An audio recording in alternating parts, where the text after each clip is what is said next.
Welcome everyone, I am Dr. Anjali Saxena. I welcome you all to my YouTube channel Chemistry by Dr. Anjali Saxena. Dear learners, in today's session we will discuss all content related to electrochemistry and phase rule and which is in our syllabus. According to AKTU, this is our third module in which we have to study about electrochemistry and corrosion and phase rule. तो electrochemistry यानी कि Nernst equation and its application, relation of EMF with thermodynamic functions, delta H, delta F, delta S and lead storage battery. This is the syllabus of electrochemistry. Corrosion जिसमें भी electrochemical cell बनती है, तो that is also a part of electrochemistry whose causes, effects and its prevention we have to study. Phase rule, its application to water system. This is the entire syllabus of AKTU of third module. Dear learners, इससे पहले हम अपना first module जो कि है atomic structure, fifth module जो कि है हमारा polymers and organometallic compounds, fourth module जो कि है हमारा वाटर ट्रीटमेंट एंड फ्यूल्स, इसको कवर कर चुके हैं अपनी वन शॉट वीडियो में. आज हम एक सिंगल वीडियो में इन सभी टॉपिक्स को समझेंगे. इन सभी टॉपिक्स के ब्रीफ लेक्चर्स अवेलेबल है जिनका लिंक डिस्क्रिप्शन बॉक्स में प्रोवाइडेड है. आप वहां से इनको ब्रीफ स्टडी कर सकते हैं. आई होप अभी तक आप इनकी ब्रीफ स्टडी कर चुके होंगे. तो हम आज अपने रिवीजन मोड में आगे बढ़ रहे हैं और इस यूनिट को कवर कर रहे हैं. सिलेबस स्टार्ट करने से पहले और टॉपिक्स को स्टार्ट करने से पहले अगर आप मेरे चैनल पर नए हैं तो काइंडली आप इसको सब्सक्राइब करिए, और अगर आप रियली इसको लाइक करते हैं कंटेंट को तो लाइक और शेयर करना ना भूलें. आइए स्टार्ट करते हैं electrochemistry. Electrochemistry is the branch of science which deals with the relationship between electrical energy and chemical energy and its conversion of one form to other. यानी कि इलेक्ट्रोकेमिस्ट्री में हम क्या करते हैं, हम रिलेशनशिप पढ़ते हैं इलेक्ट्रिकल एनर्जी और केमिकल एनर्जी के बीच में और इनका इंटरकन्वर्जन की भी स्टडी करते हैं. वो डिवाइस जो इलेक्ट्रिकल एनर्जी को केमिकल एनर्जी या केमिकल एनर्जी को इलेक्ट्रिकल एनर्जी में कन्वर्ट करेंगी, they are known as cells. तो सेल दो तरीके की होंगी. एक तो वो होंगी जो इलेक्ट्रिकल एनर्जी को केमिकल एनर्जी में कन्वर्ट करेंगी, जबकि एक होंगी जो केमिकल एनर्जी को इलेक्ट्रिकल एनर्जी में कन्वर्ट करेंगी. आइए स्टडी करते हैं सबसे पहले इलेक्ट्रोकेमिकल सेल, जिसको हम गैल्वेनिक सेल के नाम से भी जानते हैं, वोल्टेइक सेल के नाम से भी जानते हैं, जिसका प्रैक्टिकल एग्जांपल है डैनियल सेल. इस पर्टिकुलर सेल में वो सेल जिसमें हम केमिकल एनर्जी को इलेक्ट्रिकल एनर्जी में कन्वर्ट करते हैं उसको हम बोलते हैं इलेक्ट्रोकेमिकल सेल. इसका प्रैक्टिकल एग्जांपल है Daniell cell. In particular Daniell cell zinc work as anode, जो कि जिंक सल्फेट में डिप किया जाता है, जबकि कॉपर वर्क्स एज कैथोड, जिसको कॉपर सल्फेट में डिप किया जाता है. ये दो हाफ सेल हैं जिनको सॉल्ट ब्रिज के थ्रू अटैच कर दिया जाता है और सर्किट को कंप्लीट कर दिया जाता है. जिंक क्योंकि इलेक्ट्रोकेमिकल सीरीज में ऊपर आता है, ये ऑक्सीडेशन की टेंडेंसी रखता है, और कॉपर में रिडक्शन हाफ सेल होती है, यानी कि यहाँ रिडक्शन होता है. तो अगर इसकी सेल को हम देखें तो हम लिखते हैं एनोड पर, क्योंकि ऑक्सीडेशन होगा तो जो जिंक है वो इलेक्ट्रॉन रिलीज करता है और यही इलेक्ट्रॉन एक्सेप्ट किए जाते हैं कैथोड के थ्रू, जिससे कि इलेक्ट्रॉन का फ्लो होता है और अपोजिट डायरेक्शन में करंट फ्लो होता है. यह है इलेक्ट्रोकेमिकल सेल की रिएक्शन, स्पेशली डैनियल सेल की. किसी भी इलेक्ट्रोकेमिकल सेल को कुछ इस तरीके से रिप्रेजेंट किया जा सकता है कि लेफ्ट हैंड साइड हम एनोड लिखते हैं, जिसको हम सेपरेट करते हैं एनोड के इलेक्ट्रोलाइट से, उसको सॉल्ट ब्रिज से सेपरेट करते हैं हम कैथोडिक हाफ सेल से. राइट हैंड साइड हम कैथोड लिखते हैं हमेशा और उसको सेपरेट करते हैं कैथोडिक इलेक्ट्रोलाइट से.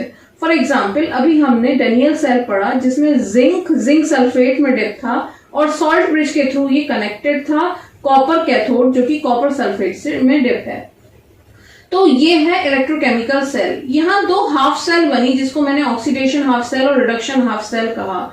यहाँ पर अगर हम एक हाफ सेल की बात करें तो यहाँ सेल और उसके आयंस के बीच में, इलेक्ट्रोड और उसके आयंस के बीच में एक पोटेंशियल डेवलप हो जाता है. एक इलेक्ट्रिकल डबल लेयर बन जाने की वजह से एक पोटेंशियल डेवलप हो जाता है, जिसको हम उस इलेक्ट्रोड का पोटेंशियल कहते हैं.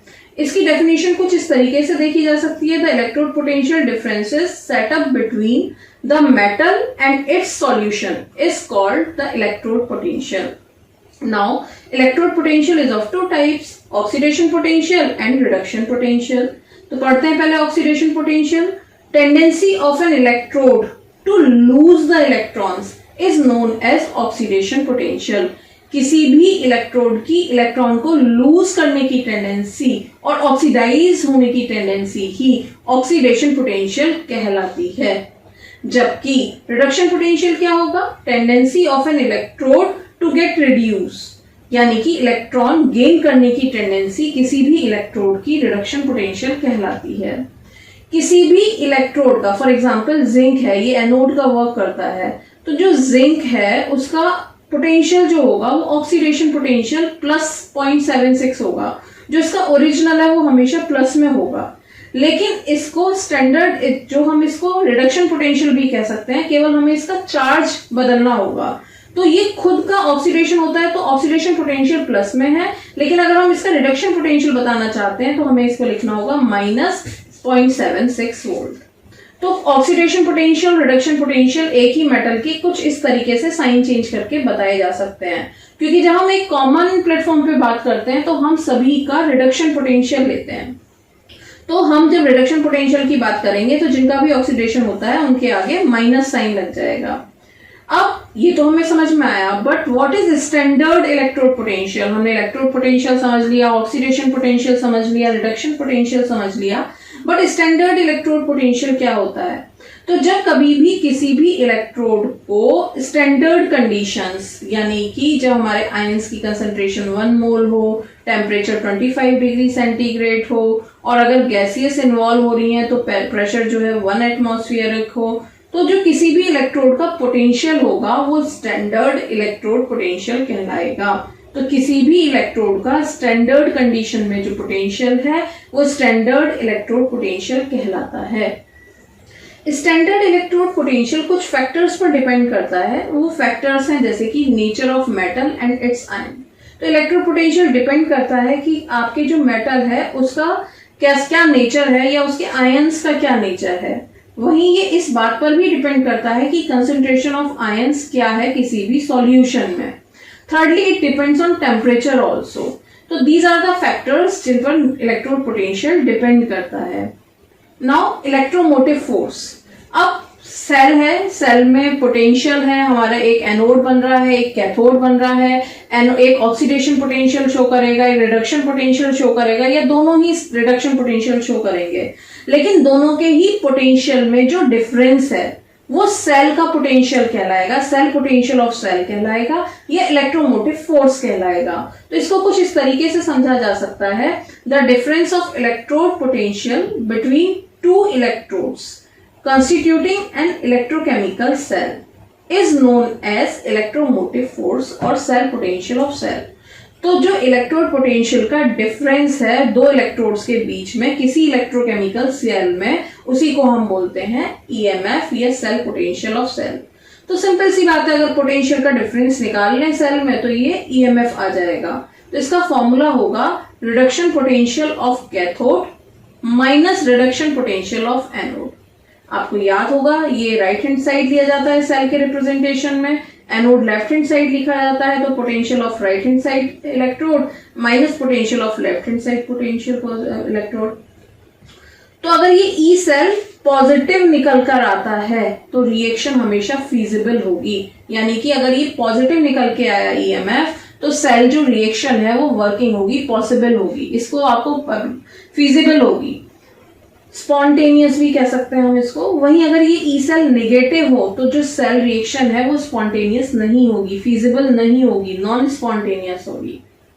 इससे रिलेटेड कुछ न्यूमेरिकल प्रॉब्लम्स भी हमने देखी थी, जैसे कि हमें एक इलेक्ट्रोकेमिकल सेल इसमें दिखाई दे रही है, जिंक को जिंक सल्फेट में डिप किया गया है, कॉपर को कॉपर सल्फेट में डिप किया गया है और इनकी कंसंट्रेशन दी हुई है।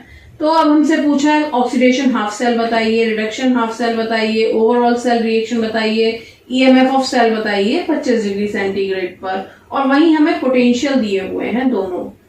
तो ये क्वेश्चन बड़ा बेसिक सा क्वेश्चन है। तो देखिए आपका यहाँ पर ऑक्सीडेशन हाफ सेल, ऑक्सीडेशन जो होता है हमेशा एनोड पर होता है, और ऑक्सीडेशन हमेशा जो हो रहा है वो एनोड जो बन रहा है वो जिंक बन रहा है। तो रिएक्शन कुछ इस तरीके से लिखी जाती है, इलेक्ट्रोड इलेक्ट्रॉन लूज कर रहा है तो राइट हैंड साइड हमने लिख दिया है। रिडक्शन हाफ सेल में इलेक्ट्रॉन एक्सेप्ट किए जाएंगे तो इस तरीके से लिखा जाएगा। थर्ड हमसे ओवरऑल रिएक्शन पूछी है तो हम जिंक प्लस कॉपर, इलेक्ट्रॉन से इलेक्ट्रॉन कट हो जाएंगे, Zn+2 प्लस कॉपर।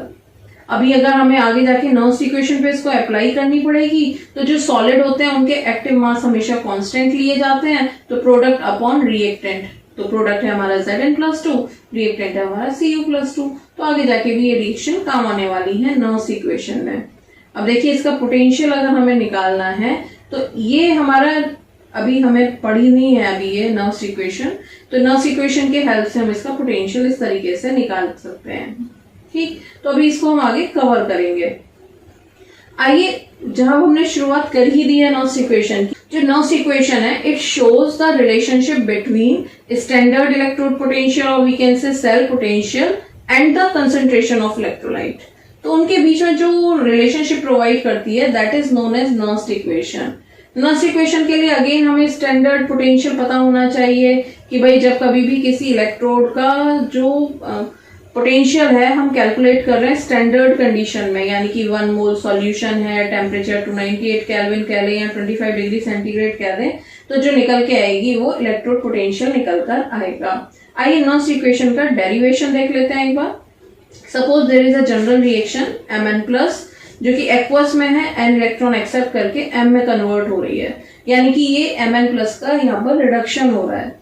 अब यहाँ पर एक van't Hoff cell reaction isotherm है जो delta G is equals to RT log EK plus RT log E products upon reactant, ये वॉन्ट ऑफ आइसोथर्म कहलाती है। यहाँ RT log EK अगर ये सब स्टैंडर्ड कंडीशन में लिख दिया जाए तो इसको डेल्टा G नॉट लिखा जा सकता है, बाकी ऐसा लिखा हुआ है RT log E product upon reactant. यहाँ डेल्टा G नॉट है standard free energy, delta G not है स्टैंडर्ड फ्री एनर्जी, R है गैसियस कांस्टेंट, T है टेम्परेचर। तो इसका डेरिवेशन यहां से स्टार्ट होता है। अब क्या करते हैं हम, ये जो हमारी रिएक्शन है इसमें क्या क्या चीज है, जैसे कि जो डेल्टा G है हमेशा इसका फॉर्मूला है -NFE, या डेल्टा G नॉट होगा तो -NFE नॉट लिख देंगे। यहाँ पर N क्या है, number of electron liberated at 1 electron. For example इस सेल में यहाँ पर दो N इलेक्ट्रॉन दिखाए जा रहे हैं, तो जो N है यहाँ पर अगर 2 होता तो N की वैल्यू 2 होती, अगर यहाँ 4 इलेक्ट्रॉन रिलीज हो रहे होते या यूज हो रहे होते तो यहाँ पर N की वैल्यू 4 होती। तो N है number of electron liberated, F है फैराडेज कांस्टेंट जिसकी वैल्यू होती है 96500 कूलम, E है इलेक्ट्रोड पोटेंशियल, E नॉट है स्टैंडर्ड इलेक्ट्रोड पोटेंशियल। तो ये जो डेल्टा G और डेल्टा G नॉट की वैल्यू है इनको हमने अपनी फर्स्ट इक्वेशन जो भी थी ये delta G not plus RT log EK, ये वाली इक्वेशन में प्रोडक्ट अपॉन रिएक्टेंट, इसमें हम पुट कर दें अगर तो ये हो जाएगा -NFE not RT log E product upon reactant. अब यहाँ पे हमने कॉमन ले लिया है NF को, जिससे कि रिएक्शन 2 आ जाएगी। अब यहाँ पर स्टैंडर्ड कंडीशन रख देंगे, temperature 25 degree centigrade, 96500 Faraday constant, gaseous constant 8.314 joule kelvin inverse. तो हमारी ये इक्वेशन निकल के आ जाएगी जिसको हम नर्व्स इक्वेशन के नाम से जानते हैं। ठीक, अब देखिए उसी न्यूमेरिकल पे वापस चलते हैं। डियर स्टूडेंट, नर्व्स इक्वेशन का डेरिवेशन आता है, इंपॉर्टेंट है। लास्ट टाइम तो नर्व्स इक्वेशन का न्यूमेरिकल सेक्शन ए में 2 मार्क्स में आया है, एक सिंपल सी रिएक्शन दे दी थी। ठीक, अब देखिए जो नर्व्स इक्वेशन इसका डेरिवेशन भी इंपॉर्टेंट है प्लस न्यूमेरिकल आता है। अब जरा वापस इसी सेल पर आ जाते हैं। हमें ये सेल दी हुई है, अब देखिए इस पर हम नर्व्स इक्वेशन अप्लाई करें तो E cell is equals to E nought cell minus 0.0592 upon N log product upon reactant. तो सबसे पहले पोटेंशियल ऑफ सेल निकाल लो आप, जो कि होता है E cathode minus E anode. तो अब की E कैथोड और E एनोड अब आपको पता ही है क्या होने चाहिए। अब देखिए E कैथोड, एनोड तो आपका जिंक होगा, लेफ्ट हैंड साइड हमेशा एनोड लेते हो, राइट हैंड साइड हमेशा कैथोड लेते हो। तो यहाँ पर कैथोड होगा, राइट हैंड साइड पे कॉपर। तो कैथोड पर क्या हो रहा होगा, रिडक्शन हो रहा होगा, एनोड पर क्या हो रहा होगा, ऑक्सीडेशन हो रहा होगा। लेकिन यहाँ माइनस साइन दिखाया हुआ है, माइनस साइन दिखाया हुआ है तो यानी कि ऑक्सीडेशन को रिडक्शन बनाया हुआ है। तो दोनों ही रिडक्शन पोटेंशियल दिए हैं। आप जनरली क्या करिए, आपको जब कभी भी दिए जाएंगे स्पेशली सिलेबस में, पर्टिकुलर बीटेक में, क्या हमेशा रिडक्शन पोटेंशियल ही दिए जाएंगे आपको। तो यहाँ पर आप पोटेंशियल ऑफ सेल निकाल दीजिए, E cathode minus E anode, जिससे कि आपका यहाँ पर पोटेंशियल ऑफ सेल की वैल्यू आ जाएगी। अब आपको E सेल निकालना है, पोटेंशियल ऑफ द सेल निकालना है। तो जब आप उस पर अप्लाई करते हैं तो प्रोडक्ट अपॉन रिएक्टेंट रिएक्शन के अकॉर्डिंग देख सकते हैं लेकिन जो इलेक्ट्रोड्स होते हैं, जो सॉलिड होते हैं, उनके एक्टिव मास हमेशा कांस्टेंट लिए जाते हैं। तो इसको हम इस तरीके से सॉल्व कर पाएंगे। अब इसकी कंसंट्रेशन हमें दी हुई है, जिससे कि ये आंसर आ जाएगा। इस तरीके से आप नस्ट इक्वेशन डेराइव भी कर सकते हो और इसके न्यूमेरिकल भी लगा सकते हो। एप्लीकेशन ऑफ नस्ट इक्वेशन देख लेते हैं एक बार। एप्लीकेशन ऑफ नस्ट इक्वेशन, आप किसी भी सेल का पोटेंशियल कैलकुलेट कर सकते हो। Calculation of equilibrium constant to find the concentration of one ionic species if the concentration of other species is known. तो ये एक्चुअली तीन टाइप के न्यूमेरिकल हैं। ये जो एप्लीकेशन है ये 3 टाइप के न्यूमेरिकल हैं, जिनको हम वन बाय वन अपने सॉल्व भी कर चुके हैं। तो हमें सिंपली नस्ट इक्वेशन अप्लाई करनी है। कभी हमसे किसी सेल का पोटेंशियल पूछ लेंगे, कभी हमें कोई आयनिक कंसंट्रेशन दी होगी, 3 दी हुई होंगी, 1 पूछ लेंगे, 2 दी हुई होगी, 1 पूछ लेंगे, या फिर हमसे H+ आयन कंसंट्रेशन निकाल के pH पूछ लेंगे। तो अब सिंपली फॉर्मूला वही रहने वाला है, उसको हम अलग अलग तरीके से अप्लाई कर देंगे। बट एक दो बार रिएक्शन फीजिबल है या नहीं है, इस तरीके के क्वेश्चन भी आए हैं। जैसे कि ये pH वाला क्वेश्चन है, ये मैंने आपको कराया हुआ है। Calculate the pH of for the given cell at 25 degree centigrade if EMF of the cell is 4.46 volt और पोटेंशियल ऑफ जिंक दिया हुआ है। तो आप इस तरीके से सेल बना लीजिए। सेल बना के आपसे जो स्पीशीज जो आंसर पूछा हुआ है, देखिए आप ये पहले इक्वेशन बना दीजिए, फिर ये H+ यहाँ से कंसंट्रेशन निकालनी होगी आपको। तो ये आप न्यूमेरिकल के थ्रू कर सकते हैं। E सेल है आपका पोटेंशियल, E0 सेल है सेल का पोटेंशियल, N है number of electron transfer, product और रिएक्टेंट आप रिएक्शन बना के लिख पाएंगे। ठीक, तो इस तरीके से आप क्वेश्चन कर सकते हैं। अगर आपसे रिएक्शन स्पॉन्टेनियस होगी या नॉन स्पॉन्टेनियस होगी, इस तरीके के क्वेश्चन पूछे जाते हैं, तो आप इसको सॉल्व कर सकते हैं। आपको पोटेंशियल ऑफ द सेल निकालना होगा। अगर ये पॉजिटिव आता है तो आपका जो पोटेंशियल ऑफ द सेल अगर पॉजिटिव आ गया, दैट मीन्स रिएक्शन फीजिबल है, और अगर ये नेगेटिव आया तो रिएक्शन फीजिबल नहीं है। इसको डेल्टा G से भी निकाला जा सकता है। गिब्स फ्री एनर्जी नेगेटिव होनी चाहिए किसी भी स्पॉन्टेनियस रिएक्शन के लिए, तो वहां से भी आप इसको कैलकुलेट कर सकते हैं। आइए बढ़ते हैं अपने अगले टॉपिक की तरफ, जो कि है relation of EMF with thermodynamic functions. ये एक थोड़ा इंपॉर्टेंट सा क्वेश्चन है। इसका न्यूमेरिकल आता है जनरली, जिसके हमें फॉर्मूले याद रखने होंगे। देखिए, Gibbs free energy delta G को बोलते हैं, और डेल्टा G का फॉर्मूला होता है -NFE। डेल्टा H एंथैल्पी है, जिसका फॉर्मूला है delta H is equal to delta G plus T delta S। Delta S entropy है, डेल्टा H एंथैल्पी है। एंट्रोपी का फॉर्मूला होता है NF del E over del T at constant pressure. ये जो पर्टिकुलर स्टेप है del E over del T at constant pressure, इसको temperature coefficient बोलते हैं। तो ये टेम्परेचर कोफिशिएंट जो होता है या तो 0 होगा, या पॉजिटिव होगा, या फिर नेगेटिव होगा। नेगेटिव, तो अगर 0 है तो इसका मतलब ये है इलेक्ट्रिकल एनर्जी एंथैल्पी के बराबर होगी। अगर ये पॉजिटिव है तो इलेक्ट्रिकल एनर्जी ज्यादा होगी एंथैल्पी से, और अगर ये नेगेटिव है तो एंथैल्पी इलेक्ट्रिकल एनर्जी कम होगी enthalpy of the cell reaction से।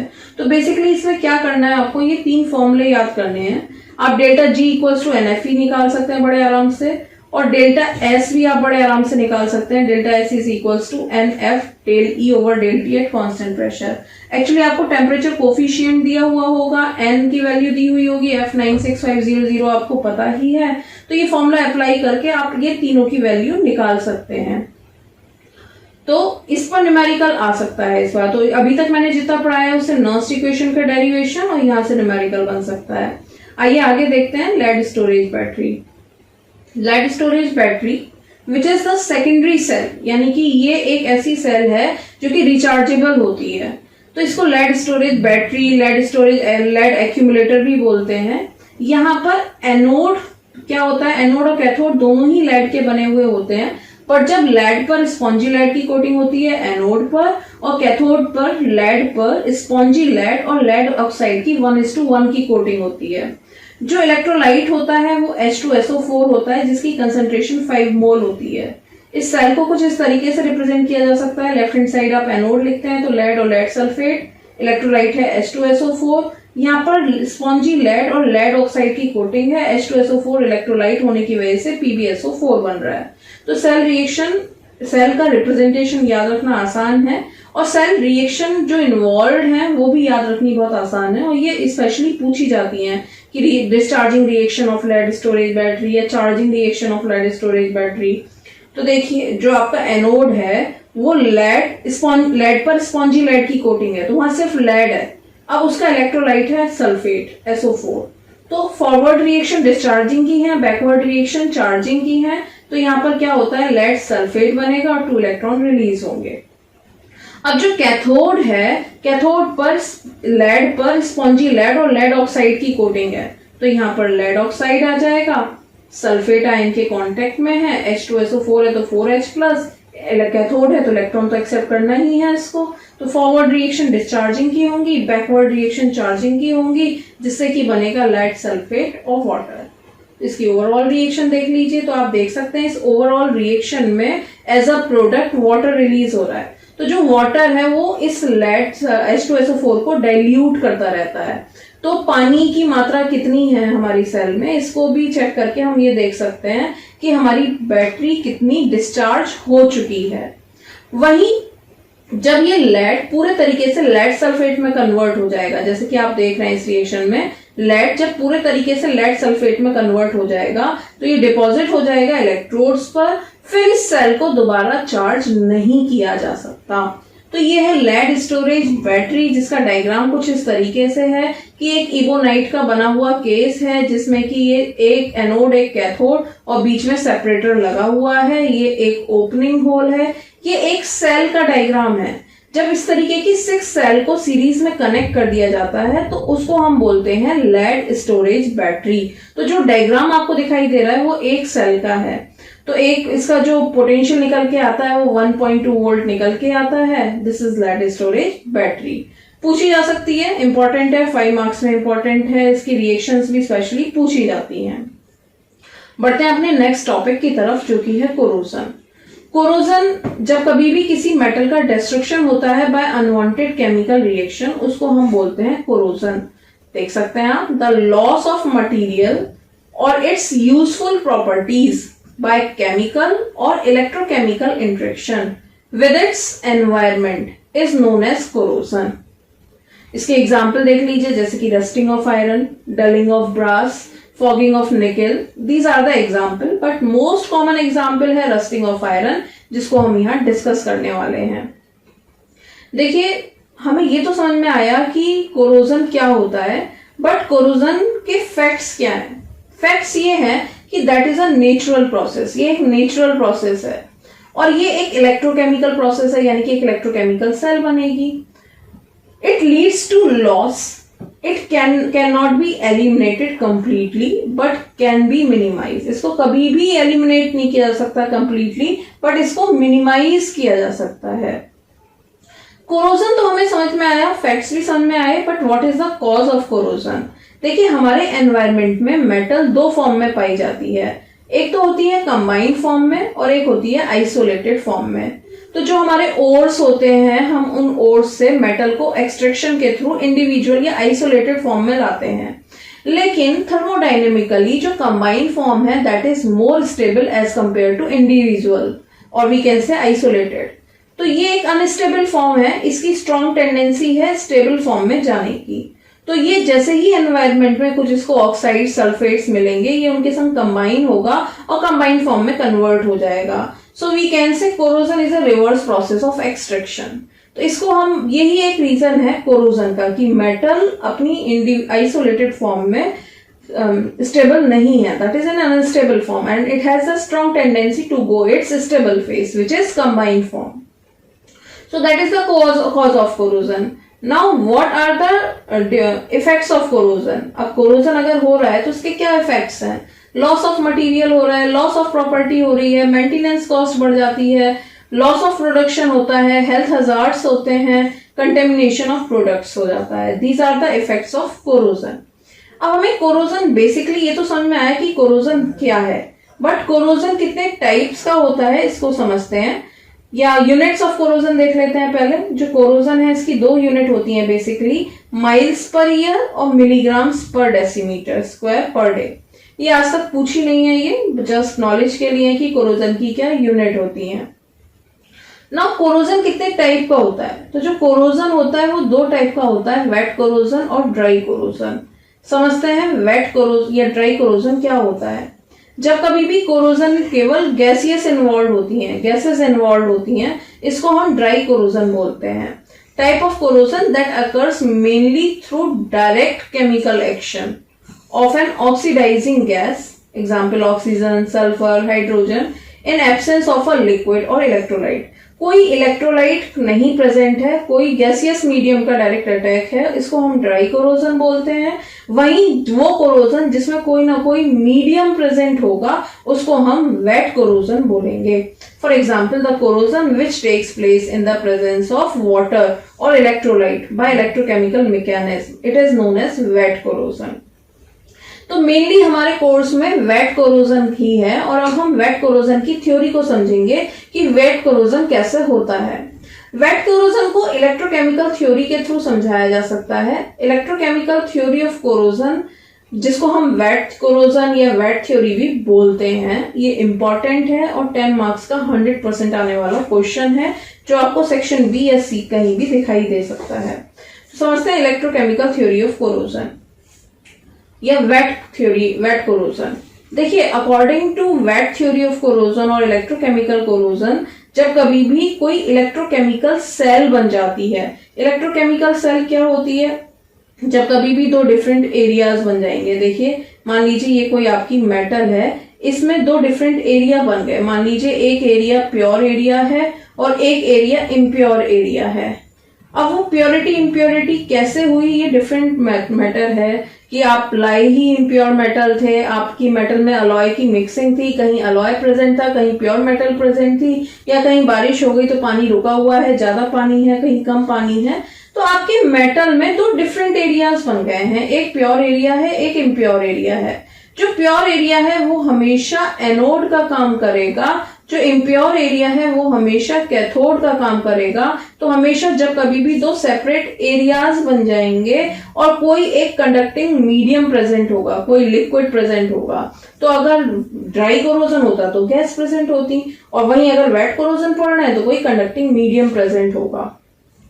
तो सबसे पहले वेट कोरोजन ने ये बताया, ये वेट थ्योरी ने ये बताया कि सबसे पहले दो डिफरेंट एरियाज बन जाते हैं। प्योर एरिया एनोड का वर्क करता है, इम्प्योर एरिया कैथोड का वर्क करता है। नंबर 2, एनोड पर इलेक्ट्रॉन रिलीज किए जाते हैं, ऑक्सीडेशन होता है जिससे कि मेटालिक आयन बनेंगे। नंबर 3, ये इलेक्ट्रॉन कैथोड पर एक्सेप्ट किए जाएंगे और ये इलेक्ट्रॉन एक्सेप्ट करने के बाद आपका जो कैथोड है वो नॉन मेटालिक आयन प्रोड्यूस करेगा।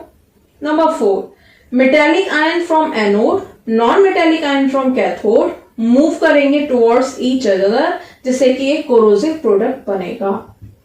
This is the basic concept of wet corrosion. अब कैथोड कौन बनेगा? भाई हमारी एनोड तो हमेशा मेटल ही बनने वाली है, मेटल जिसका कोरोजन होने वाला है प्योर मेटल, लेकिन कैथोड कौन बनेगा? It totally depends on the impurity. तो अगर हमारे उसमें, यानी कि अगर हमारा कोरोजन एसिडिक मीडियम में हो रहा है तो evolution of hydrogen type corrosion होगा। वहीं अगर आपका जो कोरोजन है वो न्यूट्रल मीडियम में या स्लाइटली एल्कलाइन मीडियम में हो रहा है तो absorption of oxygen type corrosion होगा। इसको हमने समझा था कि भाई दिस टाइप ऑफ कोरोजन, जो evolution of hydrogen type corrosion है, वो एसिडिक मीडियम में होगा, दो डिफरेंट एरियाज बन जाएंगे, कैथोड पर H2 गैस रिलीज होगी, एनोड की रिएक्शन तो सेम ही रहने वाली है, but in that type of corrosion anodic areas are larger than cathodic areas. ठीक, वही देखिए इस absorption of oxygen type corrosion में दो डिफरेंट एरियाज बन जाएंगे। एनोड पर तो रिएक्शन सेम होने वाली है, लेकिन कैथोड पर ऑक्सीजन इलेक्ट्रॉन एक्सेप्ट करके वाटर की प्रेजेंस में 2OH- बनाता है। अब ये Fe+2 और 2OH- आपस में कंबाइन करके FeOH का होल ट्वाइस बनाते हैं। तो ये मेनली था वेट थ्योरी ऑफ कोरोजन, और इसमें जो आपके कैथोडिक एरियाज होते हैं they are larger than anodic areas. तो ये है evolution of hydrogen type corrosion, absorption of oxygen type corrosion, जो कि पूछे जाते हैं, इंपॉर्टेंट है। आइए समझते हैं प्रिवेंशन ऑफ कोरोजन। देखिए, कोरोजन को 5 मेथड से प्रिवेंट किया जा सकता है। अगर आप अपनी मेटल का डिजाइन प्रॉपर कर लें तो आप कोरोजन को मिनिमाइज कर सकते हैं। आपकी मेटल में जितने ज्यादा कॉर्नर्स होंगे आपकी मेटल में जितने ज्यादा कॉर्नर्स होंगे, फॉर एग्जांपल ये एक मेटल है जिसमें बहुत ज्यादा कॉर्नर है तो स्ट्रेस, लोकल स्ट्रेस या मॉइस्चर कलेक्ट होने के चांसेस ज्यादा हैं। वहीं अगर ये कर्व्ड होंगे तो यहाँ इसको हम एक गुड डिजाइन कह सकते हैं। तो ये है proper designing. Modification of environment, temperature का ध्यान रखना होगा, एसिडिक मीडियम ना हो, तो ये है modification of environment. Cathodic protection, change of metal, of modification of properties of metal, removal of corrosive constituent, use of inhibitors, protective coatings. तो ये मेनली कुछ हैं जिनको वन बाय वन हम समझते हैं। और कैथोडिक प्रोटेक्शन मेथड इंपॉर्टेंट है, आता है, पेपर में पूछा जाता है, 2 मार्क्स में या 5 मार्क्स में ये आपको जरूर मिलेगा पेपर में। समझते हैं cathodic protection method. Cathodic protection method के 2 मेथड हैं। इसको आप कैथोडिक प्रोटेक्शन मेथड को इलेक्ट्रिकल पोटेंशियल मेथड भी कह सकते हो। इसमें आप क्या करते हो, एक्चुअली जो आपकी मेटल है, जो जिसको आप प्रोटेक्ट करना चाहते हो, जिसे आप पेरेंट मेटल वर्ड कहोगे, अब जो पेरेंट मेटल है, आपका परेशानी ये है कि जो आपकी मेटल है वो हमेशा एनोड बन जाती है और कोरोजन हमेशा एनोड का होता है। तो आप क्या करना चाहते हो, आप ये चाहते हो कि मेरी मेटल हमेशा कैथोड बने, आप उसको कैथोड बना के प्रोटेक्ट करना चाहते हो। तो जब कभी भी आप अपनी मेटल को कैथोड बना के प्रोटेक्ट करोगे तो इस मेथड को कैथोडिक प्रोटेक्शन मेथड कहेंगे। कैथोडिक प्रोटेक्शन मेथड 2 तरीके से किया जा सकता है, by sacrificial anodic protection method, by impressed current method. Sacrificial anodic protection method, आप इसमें क्या करोगे, आप अपनी मेटल को किसी एक ऐसी मेटल के साथ कनेक्ट या कोट कर दोगे जो इलेक्ट्रोकेमिकल सीरीज में आपकी मेटल से ऊपर आता है। तो जब कभी भी कोरोजन स्टार्ट होगा, ऊपर आने वाली मेटल क्योंकि ऑक्सीडेशन की टेंडेंसी रखती है, वो हमेशा एनोड बनेगी और आपकी मेटल कैथोड बनेगी और प्रोटेक्टेड रहेगी। इसका एग्जाम्पल है गैल्वेनाइजेशन, जैसे कि जब कभी भी आयरन के ऊपर जिंक की कोटिंग कर दी जाती है, पर्टिकुलर इसको हम गैल्वेनाइजेशन बोलते हैं, आयरन के ऊपर जिंक की कोटिंग को, but that is the sacrificial anodic protection method. जैसे कि किसी हल ऑफ द शिप को इंसुलेटेड वायर की हेल्प से जिंक के ब्लॉक से कनेक्ट कर देते हैं, तो जब कभी भी कोरोजन स्टार्ट होगा वो जिंक का होगा, आपका हल ऑफ द शिप प्रोटेक्टेड रहेगा। अंडरग्राउंड आयरन पाइप है, उसको आप मैग्नीशियम, जिंक या एल्यूमिनियम ब्लॉक से अटैच कर दीजिए। तो ये सभी सैक्रिफिशियल एनोडिक प्रोटेक्शन मेथड के एग्जाम्पल हैं। दूसरा है impressed current method. Impressed current method में आप क्या करते हैं, आप अपनी मेटल को फोर्सफुली कैथोड में कन्वर्ट करते हो। फॉर एग्जाम्पल जो आपका एनोड है वो माइनस टर्मिनल है और आप करंट अपोजिट डायरेक्शन में फ्लो करके उसको पॉजिटिव टर्मिनल में कन्वर्ट करना चाहते हो। तो यही हमारा कहलाता है इम्प्रेस्ड करंट मेथड। तो ये इम्प्रेस्ड करंट मेथड का एग्जाम्पल है कि जो अंडरग्राउंड आयरन पाइप होते हैं वो इस तरीके से कनेक्ट कर दिए जाते हैं। ठीक, अब है सरफेस कोटिंग मेथड। तो आप अपनी मेटल के ऊपर कोटिंग कर देते हो। अब कोटिंग करने के 2 तरीके हैं। कोटिंग, मान लीजिए ये आपकी मेटल है जिसे आप कोट करना चाहते हो, तो जिसको आप कोट कर रहे हो वो या तो इलेक्ट्रोकेमिकल सीरीज में आपकी मेटल से ऊपर आता होगा, ऊपर आएगा तो आप एनोडिक कोटिंग कह दोगे क्योंकि ऊपर आने वाला हमेशा एनोड बनता है। वहीं अगर आप किसी ऐसी मेटल की कोटिंग कर रहे हो जो इलेक्ट्रोकेमिकल सीरीज में आपकी मेटल से नीचे आता है, तो आप इसको कैथोडिक कोटिंग कहोगे। एनोडिक कोटिंग कहना चाहिए कॉस्टली होती हैं, बट जब कभी भी कोरोजन स्टार्ट होगा तो हल्का सा क्रैक भी पड़ेगा तो जो आपकी मेटल है वो हमेशा प्रोटेक्टेड रहेगी। जबकि अगर आप किसी ऐसी मेटल की कोटिंग कर रहे हो जो कि इलेक्ट्रोकेमिकल सीरीज में आपकी मेटल से नीचे आती है, फॉर एग्जाम्पल टिन की कोटिंग कर रहे हैं, इसका एग्जाम्पल है गैल्वेनाइजेशन। मान लीजिए आप जिंक की कोटिंग कर रहे हैं, तो टिनिंग में क्या होगा, जब तक ये एक नॉन रिएक्टिव मेटल है, टिनिंग इलेक्ट्रोकेमिकल सीरीज में बहुत नीचे आती है, तो पहले तो इसका कोरोजन होगा ही नहीं, लेकिन एक हल्का सा क्रैक भी पड़ गया अगर आपकी मेटल में, तो फिर आपकी मेटल का कोरोजन बहुत स्पीड से होगा, क्योंकि अब 2 डिफरेंट एरिया आपने बना के दिए हैं जिसमें आपने अपनी मेटल को स्पेशली एनोड बना दिया है। तो ये है सरफेस कोटिंग मेथड। इसमें टाइप्स ऑफ कोटिंग, जैसे कि आपको मैंने बताया anodic coating, cathodic coating. Anodic coating का एग्जांपल है गैल्वेनाइजेशन, कैथोडिक कोटिंग का एग्जांपल है टिनिंग। ठीक, तो ये है कोटिंग के मेथड्स। हॉट डिपिंग के थ्रू किया जा सकता है, इलेक्ट्रोप्लेटिंग के थ्रू किया जा सकता है, मेटल क्लैडिंग के थ्रू किया जा सकता है। तो ये कुछ मेथड्स हैं जिनके थ्रू हम कोटिंग कर सकते हैं, चाहे हम एनोडिक करें चाहे हम कैथोडिक कोटिंग करें। इसके अलावा ऑर्गेनिक सरफेस कोटिंग मेथड भी है। समझते हैं एनोडिक प्रोटेक्शन मेथड। अभी हमने कैथोडिक प्रोटेक्शन मेथड समझा और कोटिंग समझा, अब हम समझ रहे हैं एनोडिक प्रोटेक्शन मेथड।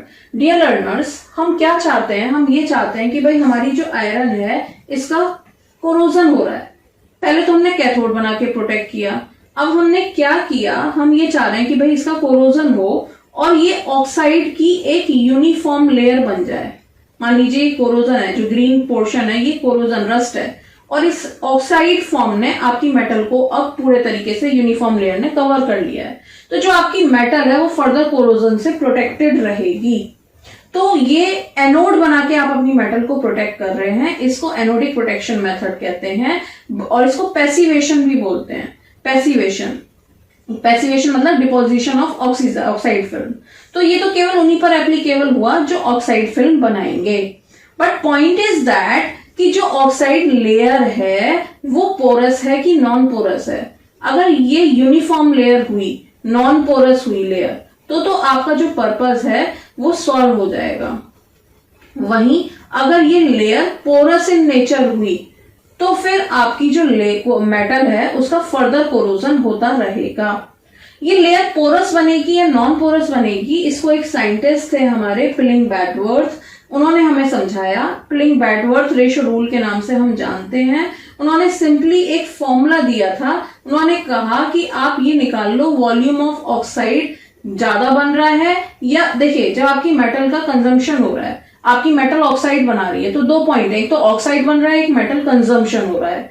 तो अगर वॉल्यूम ऑफ ऑक्साइड कम है और मेटल ज्यादा कंज्यूम हुई है तो आपकी जो लेयर है वो पोरस होगी। वहीं वॉल्यूम ऑफ ऑक्साइड ज्यादा बने और मेटल कम कंज्यूम हो तो जो लेयर है वो नॉन पोरस होगी। ये रूल बताया था पिलिंग बैडवर्थ ने, और उन्होंने रेशो बताया कि आप रेशो निकाल लो, volume of metal oxide, volume of metal consume.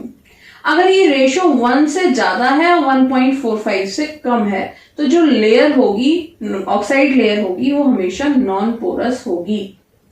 This is anodic protection method. Next method, using corrosion inhibitor. आप कोई ऐसा सब्सटेंस ऐड कर दीजिए जो कोरोजन के रेट को रिटार्ड कर सके, कोरोजन के रेट को कम कर सके।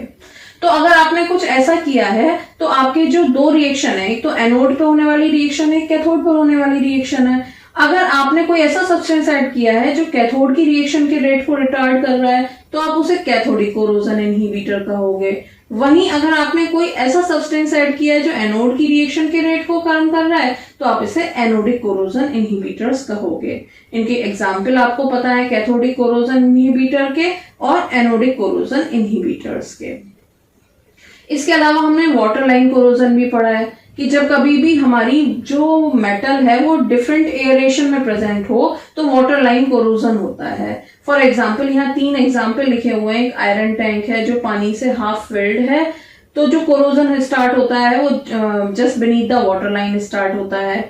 मान लीजिए कोई मेटल है जो सॉल्यूशन में डिप है, आधी एयर में है आधी पानी में डिप है, तो जो कोरोजन स्टार्ट होता है वो बॉटम से स्टार्ट होता है। या आयरन की नेल है जो कि वुड में इंसर्टेड है, तो जो कोरोजन होता है वो वुड पार्ट के अंदर इजीली होता है। तो पॉइंट ये है, जब कभी भी डिफरेंट एरेटेड एरिया होंगे तो जो मोर एरेटेड एरिया होगा, जैसे कि इस टैंक में आप देख सकते हो जो आयरन के टैंक का ये वाला पोर्शन है मोर एरेटेड है, this is more aerated, this is more aerated, वो हमेशा कैथोड बनेगा। और जो लेस एरेटेड होगा वो हमेशा एनोड बनेगा, और कोरोजन हमेशा एनोड से स्टार्ट होता है। तो ये है वाटर लाइन कोरोजन, जिसके ये 3 क्वेश्चन आपको 2 नंबर में कोई एक क्वेश्चन मिल सकता है। तो सैक्रिफिशियल एनोडिक प्रोटेक्शन का मिलेगा या वाटर लाइन कोरोजन का मिलेगा। मूव करते हैं अपने लास्ट टॉपिक की तरफ, phase rule. Before this, if you really like the content, don't forget to like and share the video. आइए समझते हैं phase rule. Dear learners, phase rule एक साइंटिस्ट थे विलार्ड गिब्स, उन्होंने हमें दिया था। अगर इसको प्रॉपरली हम अप्लाई करें तो इसमें कोई भी एक्सेप्शन नहीं है। सिंपली उन्होंने ये बताया कोई ऐसा सिस्टम है या कोई ऐसा इक्विलिब्रियम है जो कि इन्फ्लुएंस्ड होता है टेम्परेचर प्रेशर के थ्रू, बट उस पर कोई भी इन्फ्लुएंस नहीं है, कोई भी लाइक जैसे कि external forces like magnetic forces, gravity, surface action. तो ऐसा सिस्टम फेज रूल फॉलो करता है। फेज रूल है F + P = C + 2, जहां पर F है हमारा number of degree of freedom, P है हमारा नंबर ऑफ फेजेस, C है हमारा नंबर ऑफ कंपोनेंट्स। इसको हम बोलते हैं phase rule. Phase rule 10 marks में 110% आपसे पूछा जाएगा। आज तक कोई पेपर ऐसा नहीं बना है जिसमें फेज रूल ना हो, फेज रूल जरूर पूछा जाता है। इनको 1 बाय 1 देख लेते हैं। फेज क्या होती है? फेज हमारी वो होती हैं जो कि फिजिकली डिस्टिंक्ट हो, मैकेनिकली सेपरेबल हो और एक दूसरे से एक डेफिनेट बाउंड्री से सेपरेट हो, उसको हम फेज बोलते हैं। जैसे कि वाटर सिस्टम में आइस, वाटर और वेपर इक्विलिब्रियम में प्रेजेंट है, तो एक सॉलिड, एक लिक्विड और एक गैसियस फेज प्रेजेंट है। ठीक, अब समझते हैं कंपोनेंट। अब जितनी भी फेज आपके इक्विलिब्रियम में पार्टिसिपेट कर रही हैं वो मिनिमम नंबर केमिकल कॉन्स्टिट्यूएंट का जो उनको रिप्रेजेंट कर सके, जो उनको केमिकली कंपोजिशन को रिप्रेजेंट कर सके इक्विलिब्रियम में, उस मिनिमम नंबर को आप कंपोनेंट कहते हो और C से रिप्रेजेंट करते हो। ठीक, देखिए जैसे कि वाटर सिस्टम है, इसमें 3 फेज पाई जा रही हैं, आइस, वाटर और वेपर, लेकिन तीनों को केमिकली हम H2O के थ्रू रिप्रेजेंट कर सकते हैं। तो हर एक फेज रिप्रेजेंट हो गई केमिकली, तो दैट इज 1 कंपोनेंट सिस्टम। जैसे कि सल्फर सिस्टम की 4 फेज पाई जाती हैं, मोनोक्लिनिक, लिक्विड, गैस। तो 2 सॉलिड फेज, एक लिक्विड, एक गैस। इन चारों फेज को केवल एक केमिकल कंपोनेंट S के थ्रू रिप्रेजेंट किया जा सकता है, सो that is also 1 component system. Degree of freedom क्या होता है? Degree of freedom may be defined as the number of intensive variables like temperature, pressure, concentration that can be changed independently without disturbing the number of phases. इसको हम बोलते हैं degree of freedom. ऐसे system जिनकी degree of freedom 0 होती है उसको हम नॉन वेरिएंट बोलते हैं, जिनकी 1 होती है उनको हम यूनिवेरिएंट बोलते हैं। ऐसे सिस्टम जिनकी डिग्री ऑफ फ्रीडम 2 होती है उनको हम बाईवेरिएंट सिस्टम बोलते हैं। समझते हैं एडवांटेजेस ऑफ फेज रूल। तो बहुत ही सिंपल सा मेथड है, हमने केवल 3 terms phase, component and degree of freedom में किसी भी सिस्टम को डिफाइन कर दिया है। इस सिस्टम से स्टडी के लिए हमें बिहेवियर को प्रेडिक्ट कर सकते हैं और अगर हम उनकी टेम्परेचर प्रेशर में चेंज कर रहे हैं तो उससे क्या रिजल्ट आएगा इसको भी हम प्रेडिक्ट कर सकते हैं। ठीक, ये फिजिकल और केमिकल दोनों इक्विलिब्रिया पर अप्लाई होती है। अगर 2 ऐसे सिस्टम हैं जिनकी डिग्री ऑफ फ्रीडम सेम है तो वो हमेशा सिमिलर बिहेव करेंगे। It have the extensive use in the study of heterogeneous system. तो ये एक इंपॉर्टेंट सिस्टम है, बट इसकी कुछ डिसएडवांटेजेस और लिमिटेशंस भी हैं। नंबर ऑफ फेजेस और नंबर ऑफ कंपोनेंट, ये number of degree of freedom को आइडेंटिफाई करना आसान नहीं है। एक टाइम पर केवल एक ही इक्विलिब्रिया पर अप्लाई होता है। It deals with macroscopic studies, but कहीं भी मॉलिक्यूलर स्ट्रक्चर का ये कोई आइडिया नहीं देता है। तो these are the phase rule, its terms, its advantages and its limitation. आइए मूव करते हैं अपने लास्ट टॉपिक की तरफ, 1 कंपोनेंट सिस्टम, वाटर सिस्टम। आप जानते हैं फेज रूल है F + P = C + 2, F degree of freedom, P number of phases, C number of component. Water system क्या होता है? जब कभी भी आइस, वाटर और वेपर 0 डिग्री सेंटीग्रेड पर ये तीनों फेज इक्विलिब्रियम में होती हैं। क्योंकि सिस्टम में भाग लेने वाली हर एक फेज को केवल एक केमिकल कॉन्स्टिट्यूएंट H2O के थ्रू रिप्रेजेंट किया जा सकता है, that's why that is 1 component system. अब स्टडी करेंगे इसके फेज डायग्राम की, जो कि फेज डायग्राम क्या होता है? फेज डायग्राम किसी भी we can say it is the complete description of behaviour of phases in equilibrium. तो अब हम 1 कंपोनेंट सिस्टम, वाटर सिस्टम की स्टडी कर रहे हैं। हम जानते हैं F + P = C + 2 होता है, लेकिन C की वैल्यू तो 1 रखने वाले हैं हम, क्योंकि 1 कंपोनेंट सिस्टम है। तो यहां से आ जाएगा 3 - P, यानी कि F की वैल्यू P पे डिपेंड करती है। अगर P की वैल्यू 1 हुई इन दैट केस, तो F की वैल्यू 2 आने वाली है और आपका सिस्टम बाईवेरिएंट होने वाला है। अगर आप इस इक्वेशन में P की वैल्यू 2 रख दें तो F की वैल्यू 1 आएगी और ये यूनिवेरिएंट सिस्टम कहलाएगा। वहीं अगर आप P की वैल्यू 3 कर दें तो F की वैल्यू 0 आएगी और ऐसा सिस्टम नॉन वेरिएंट सिस्टम कहलाता है। देखिए ये है वाटर सिस्टम का डायग्राम, ये इंपॉर्टेंट है, 110% ये पेपर में आपको मिलेगा। क्वेश्चन की शुरुआत और लास्ट की लैंग्वेज अलग हो सकती है, बट ये पोर्शन सेंटर में रहेगा वाटर सिस्टम, और आपको एक्सप्लेन करना होगा। इस सिस्टम में देखिए, इस सिस्टम को हम 3-4 हेडिंग में डिवाइड कर सकते हैं। पहले है एरियाज, फिर है कर्व्स, फिर है ट्रिपल पॉइंट, और फिर है मेटास्टेबल कर्व। ये 4 हेडिंग में इसको डिवाइड किया जा सकता है। सबसे पहले समझते हैं एरियाज। देखिए यहाँ पर ये जो है ये एरियाज है, जैसे कि area AOC, COB, area AOB, ये 3 एरियाज हैं, और हर एक एरिया में केवल एक फेस प्रेजेंट है। जैसे कि AOB में ये गलत लिखा हुआ है, इसको हम लिख लेते हैं AOC में सॉलिड फेस प्रेजेंट है, AOC में सॉलिड फेस प्रेजेंट है, BOC में लिक्विड फेस प्रेजेंट है, AOC में गैसियस फेस प्रेजेंट है। तो अगर आप इस पर फेज रूल अप्लाई करेंगे तो ये हो जाएगा F equals to 3 - P is equals to 3 - 1 और 2। तो ये एक बाई वेरिएंट सिस्टम है। वहीं आप देख सकते हैं, आप कर्व्स देखिए कितने कर्व हैं। देखिए जो लाइंस हैं जो एक फेस को दूसरे फेस से सेपरेट कर रही हैं, इनको हम बोलते हैं कर्व्स। तो curve OA, OC, OB। Curve OA क्या है, जो सॉलिड को गैस से सेपरेट कर रहा है, इसलिए सब्लिमेशन कर्व कहा। कर्व OC जो आइस को वाटर से सेपरेट कर रहा है, इसको हमने मेल्टिंग कर्व कहा। कर्व OB जो कि वाटर को वेपर से सेपरेट कर रहा है, तो इसको वेपराइजेशन कर्व कहा। तो हर एक कर्व पर 2 फेस इक्विलिब्रियम में होंगी। जैसे कर्व OA पर सॉलिड और गैस होगी, कर्व OC पर सॉलिड और वाटर होगा, कर्व OB पर वाटर और वेपर होगा। ठीक है, तो यहाँ पर अगर आप 2 रख देंगे P की वैल्यू, तो यहाँ पर F की वैल्यू 1 निकल के आएगी। तो each curve is univariant in nature. देखते हैं अगला ट्रिपल पॉइंट। ये है ट्रिपल पॉइंट जिसको O से डिफाइन किया गया है। ये जो ट्रिपल पॉइंट है ये 0.0098 डिग्री सेंटीग्रेड और 4.58 mm प्रेशर पर मिलता है। That is the condition. तो इसको हम ट्रिपल पॉइंट बोलते हैं, और इस पर तीनों फेस इक्विलिब्रियम में है। तो जब तीनों फेस इक्विलिब्रियम में है तो F की वैल्यू आप P की वैल्यू आप 3 रखेंगे तो F की वैल्यू 0 निकलने वाली है। तो ये नॉन वेरिएंट सिस्टम है, यानी कि आप किसी को भी चेंज नहीं कर सकते। अगर आपने किसी को भी चेंज किया तो कोई फेस डिसअपियर हो जाएगी। देखते हैं मेटास्टेबल कर्व। ये जो कर्व OA डैश आपको दिखाई दे रहा है, इसको मेटास्टेबल कर्व बोलते हैं। Metastable curve OA dash stable और अनस्टेबल के बीच में एक कर्व है। हर एक कर्व की तरह इसमें भी 2 फेस इक्विलिब्रियम में है, बट ये स्टेबल और अनस्टेबल फेस के इक्विलिब्रियम को दिखाता है। एक्चुअली जो मेटास्टेबल कर्व है, जैसे कि वाटर है, वो 0 डिग्री सेंटीग्रेड क्या -7 डिग्री सेंटीग्रेड पर भी वो आइस में कन्वर्ट नहीं होता, प्योर से प्योर वाटर। तो वो वाटर की फॉर्म में रहना चाहता है, लिक्विड फॉर्म में रहना चाहता है। वहीं अगर थोड़ा सा भी डिस्टरबेंस प्रोड्यूस कर दिया जाए तो तुरंत सॉलिडिफाई हो जाता है। तो ये है आपका मेटास्टेबल कर्व जो कि लिक्विड और वेपर के बीच में है। तो यहाँ भी 2 फेस इक्विलिब्रियम में है। इसको आप vapour pressure curve of super cooled water भी कह सकते हो। तो F की वैल्यू 1 निकल कर आएगी हर एक कर्व की तरह।